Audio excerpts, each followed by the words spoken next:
करूंगा कि बहुत इस कार्यक्रम का उद्घाटन किया। तो हम सब बड़ा हमारे 2 उस अवसर पर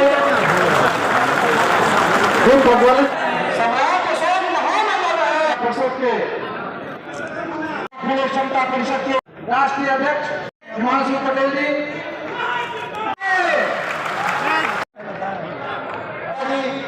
सुभाकर पटेल जी रेखा करके आज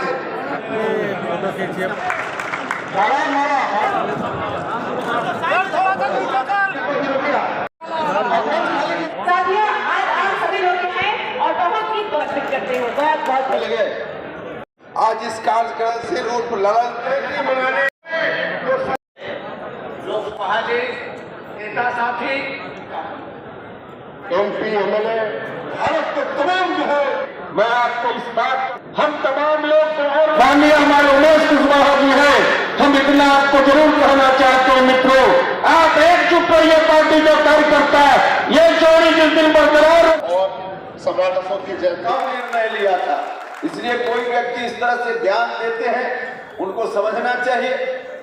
2015 में जनता दल यूनाइटेड ने अलग गठबंधन बनाया था, एक राजनीतिक परिस्थिति थी, उस पर बहस का मामला नहीं है, लेकिन कोर्ट ने फैसला दे दिया कि महाराष्ट्र में जो पंचायती राज संस्थाओं में आरक्षण चल रहा था वो आरक्षण नहीं चलेगा, वहां के कोर्ट ने फैसला देने का काम किया और इस लड़ाई को आगे बढ़ाने का काम करना पड़े। हम राष्ट्रीय अध्यक्ष जी से आग्रह करना चाहते हैं, इस विषय को लेकर आगे बढ़े पार्टी, हर तरह से आज जरूरत है गांव-गांव में, क्योंकि लोग उस तरह से लोगों तक बिहार के हर कोने कोने से जो साथी आए हैं उनका हम हृदय से उनका अभिनंदन करते हैं, उनका आभार देते हैं। सम्राट अशोक, महान सम्राट अशोक जी की जयंती हम 8 अप्रैल को परंपरागत तौर पर मनाते हैं। पूरे इतिहास के पन्नों में कहीं उनका वास्तविक जन्मदिन अंकित नहीं है और उससे कोई स्पष्ट नहीं होगा, लेकिन परंपरागत रूप से हम लोग 8 अप्रैल को मनाते हैं और उस दिन हम महान सम्राट अशोक को याद करते हैं, उनके चरणों में श्रद्धा सुमन अर्पित करते हैं और निडरता के बल पर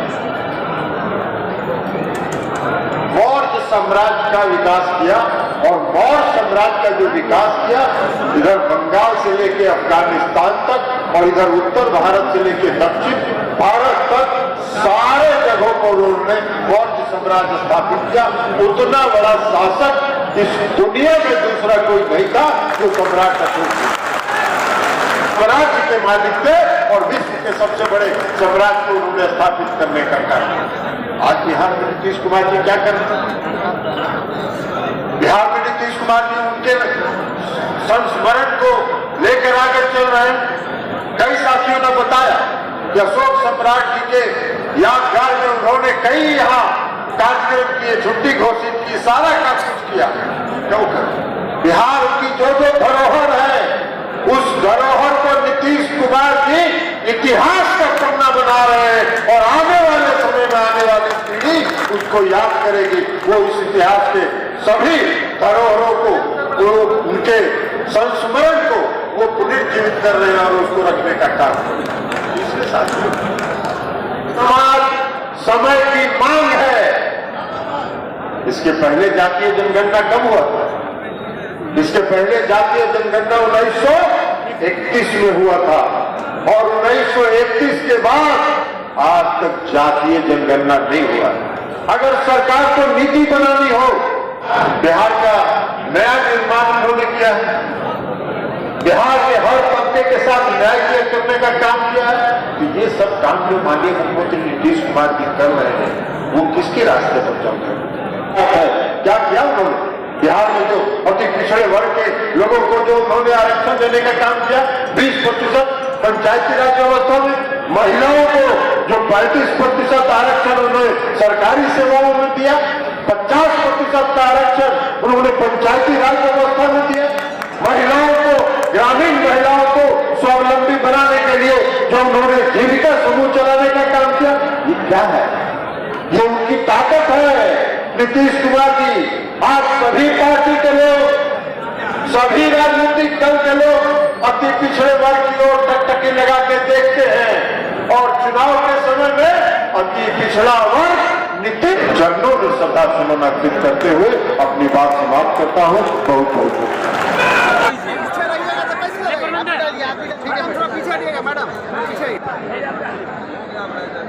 आज महान सम्राट अशोक की जयंती जदयू प्रदेश के द्वारा मनाई गई। बहुत ही गर्व की बात है, जिस महान सम्राट अशोक ने बिहार ही नहीं पूरे विश्व के मानचित्र पे, पूरे देश के मानचित्र पे हमारे अपने गौरव की गाथा लिखी है। उनकी जयंती हम लोगों ने मनाया, उनके किए गए कामों को याद किया और मैं आशा करती हूँ कि हम सब उनके एक एक किए हुए काम को आगे बढ़ाएंगे। माननीय मुख्यमंत्री जी के नेतृत्व में उन्होंने जो माननीय मुख्यमंत्री जी ने किया है, सम्राट अशोक के दिखाए हुए रास्ते पे काफ़ी सारे काम उन्होंने किए हैं। उनके पुरानी गाई हुई गाथा को नए ज़माने में लेके जोड़ के उन्होंने जो काम किया है, उसके लिए मैं माननीय मुख्यमंत्री जी को धन्यवाद देती हूँ। शालिनी मिश्रा, MLA केसरिया ने निर्णय लिया है कि जो है सम्राट अशोक जी की जयंती मनाई जाए और आगे हम लोग और इसको बृहद पैमाने पर मनाने का काम करेंगे।